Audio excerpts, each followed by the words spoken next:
Hello, dear ones. You're at the Indigo Rose Lounge, and I'm your host, Alyce Dylan.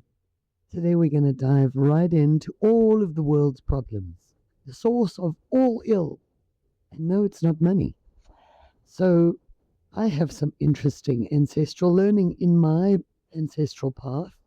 My grandfather, great grandfather, was a missionary to China, and his son, my grandfather, therefore grew up in a Christian environment, but in a very much a Buddhist setting. And so he taught my mother, and so she was also on that same wavelength, to look for truth everywhere. So find truth wherever it lives. Go searching for truth outside of the bounds of one path or another path or a particular set of conditions. Because truth truly is everywhere. It's in nature. It's all around us. Truth shines down in the sunshine.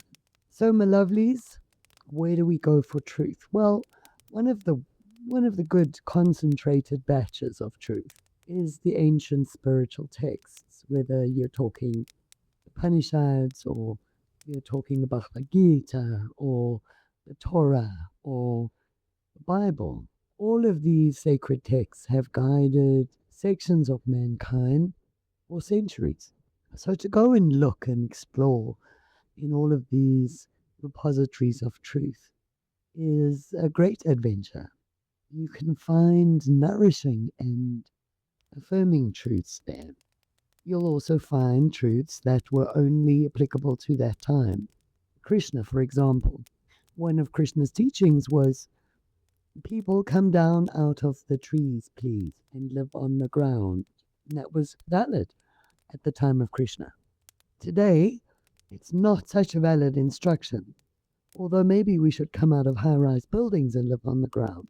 Maybe he would have said that too. But today, people are not living in trees. But there are teachings that are spiritual in nature. So you can divide all of these sets of teachings into two parts. There's form and essence. Some of things teach form. So there would have been prevalent things at the time, which over the years passed away. And then there are essence teachings, essential teachings. And those are matters of spirit.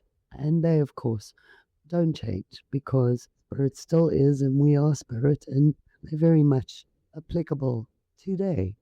One of these teachings that you find across all of these spiritual works, all of these troves of wisdom, is one simple phrase: do not fear. Do not fear. Complicated, right? Wow.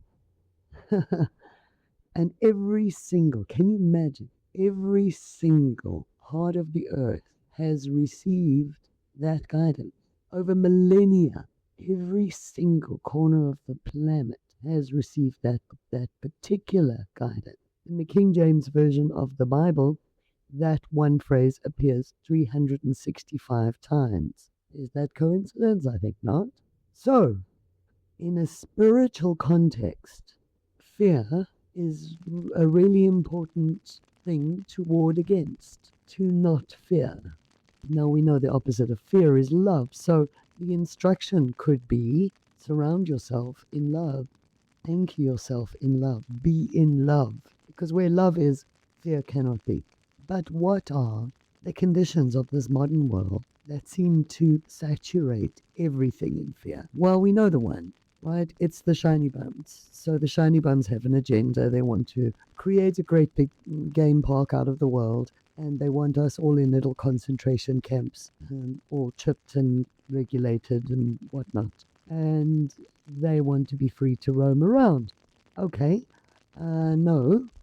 You're going to have to say no a couple of times here, and we're even going to have to get cleverer than that. There's going to need to be some kind of concentrated plan if we're going to retain our free will, God-given free will and all that. But at the moment, when we look out into the world, we can see a lot of the fear porn that is flying around comes directly from a shiny bum agenda. So that's one force that is dumping fear down into the population. And not only fear, but cause for fear. I'm not saying there's no cause to be weary. I am saying, however, we should do our utmost to prepare ourselves for whatever it is that's making us afraid, and rather not stay in the fear. Fear comes up why? It's a part of our survival instinct in animal form. We would have learned it over and over and over again. It's ingrained, it's hardwired, part of the animal nature of our existence, and we would have learned fear.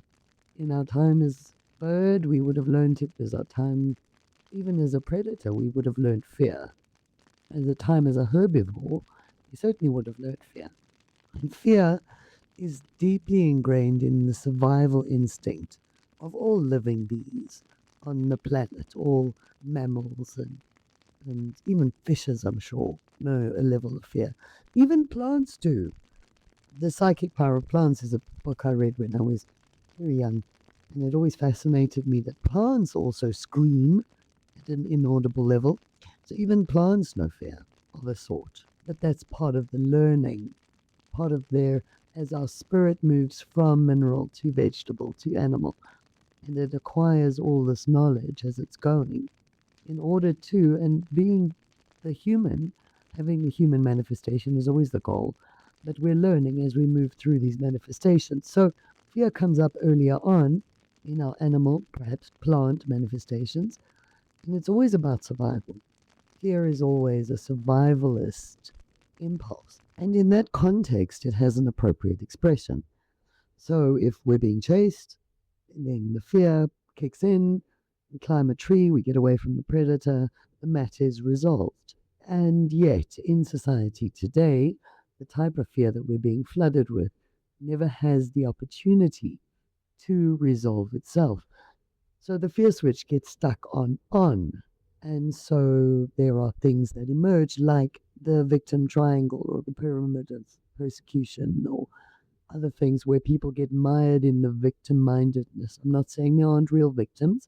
I'm saying that when fear is flooding all over the place all the time, people can get mired in victim-mindedness, even when there's no threat and there's no one coming to get you. We identify ourselves as victim. Everybody else in the world is either a fellow victim, a persecutor, or a potential rescuer. And in that mindset, everybody can only be one of those three things. Nobody gets to be anything else, and in fact, we don't even see past their label because we're in survival. And when we're in survival, there's no need for very much depth. You wouldn't, in survival, for example, say, I'm being chased by a hungry lion, but he's very nice looking. He has wise eyes, and he has a beautiful coat. We don't care. We're being chased by a lion who's hungry. We're getting up the tree. We don't notice past the label. And so humanity, all of humanity out there, whose fear switch is stuck on, they just see people as labels. You're a fellow victim, you're a persecutor, or you're a rescuer, and you move around that. I want to subject you to this talk again. I know I've gone through it before. So how do we deal with fear? Fear is something we need to conquer. It has an appropriate expression in survival, but outside of survival, it really only causes damage. So starting from the top down, the first and easiest way, maybe not easiest, that's the wrong word, the clearest, most direct route to conquering fear is through faith. That's just the truth. When I trust the process of life, when I trust everything's working out for me, when I am aligned, when I'm connected to my higher self, when my spirit self and I are in sync, in communication, and in alignment, when I am whole, fear has no place, doesn't have any place, because whatever comes up, I will be prepared for. I will have the tools to deal with. I will have the knowledge to deal with in advance. Life will work out for me. I know that. And when I'm aligned, I'm absolutely secure in that. And we all can be. That no matter what happens out there, we will have the tools to deal with it. It's not about not being afraid. It's not about saying, no, the world's not going to part. It's not about that. It's about saying, whatever happens, I will be okay. I will know that I'm okay. I will have the knowledge and the foresight to deal with whatever comes up. And that's a type of spiritual competence. But we can also have that competence intellectually, emotionally, physically. A very good friend of ours is a very competent, physically competent human being. They are a taekwondo expert and firearms expert and all of these things, and physically very, very competent. So levels of fear for this person are not there. They deal with them actively, but they don't have the kinds of level that ordinary people have of, for example, confrontation or violence. They have perfectly well groomed neural pathways that deal with any of that kind of thing. So physical competence, that's another way. If you find that your fear sits in fear of physicality, get competent. Take up martial art. Take up running. Learn to run real fast so that you can get out of there. Find a confidence switch for yourself that will support you in dealing with fear. But most fears are fairly nebulous. Fears are ephemeral. We just have this on switch on fear. Then it's really good to sit down and say, okay, hold on. I feel this fear here. Here it is. What am I afraid of? What am I afraid is going to happen here? And here's one that's fairly prevalent, is when we are young, the ideal is that we're born into love and we are loved and our parents love us. And they learn parenting from their parents and they're good parents. Often that's not exactly how it goes. And so instead of learning to love in childhood, a lot of us learned just to attach. So, especially indigos with narcissistic parents. A lot of us have those. A lot of indigos ended up with narcissistic parents. I think it's part of our nurturing process, actually.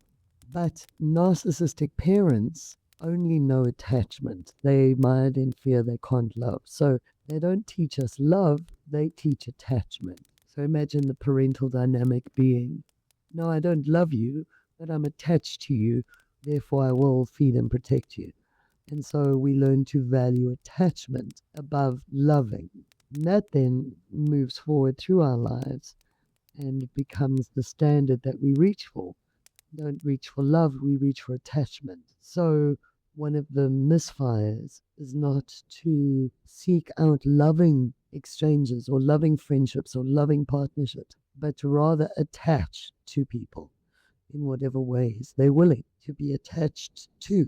And so attachment, having no spiritual grounding, having no emotional truth, is a fragile thing, especially when designed for that. That's not what our natural instincts tend us towards. So we attach to someone and then get disappointed by the lack of love in that environment. And that can send us spinning off. So it's a dynamic that is very fragile and leads to a lot of pain. So when people say love hurts, no, attachment hurts. Attachment in that sense, attachment hurts. Because love has a breathing room that if two people spend some time in the same life and one outgrows the other or they become separated, love endures that. Love endures that. The form changes, the essence stays. I'm not advocating for that. It would be amazing if we would find our forever person early on in life and then have a solid partnership to go through the rest of our lives in. But even if we didn't, love itself isn't brittle like that. You love someone, you can get to know that I love them, but I can no longer share space with them. And so I need to move on and they need to move on. And that in a truly loving setting is quite possible. In an attachment setting, it's the end of the world. It's Armageddon. It's, oh, woe is me, my life is over. So to look at life in loving terms instead of attachment terms can really change your perspective on fear. So if you have a loving relationship with someone, or you thought you had one, but now you look at it with this new information, you think, no, actually, I don't know that I love them or that they love me. I think we're just attached to each other. That could bring up a lot of fear.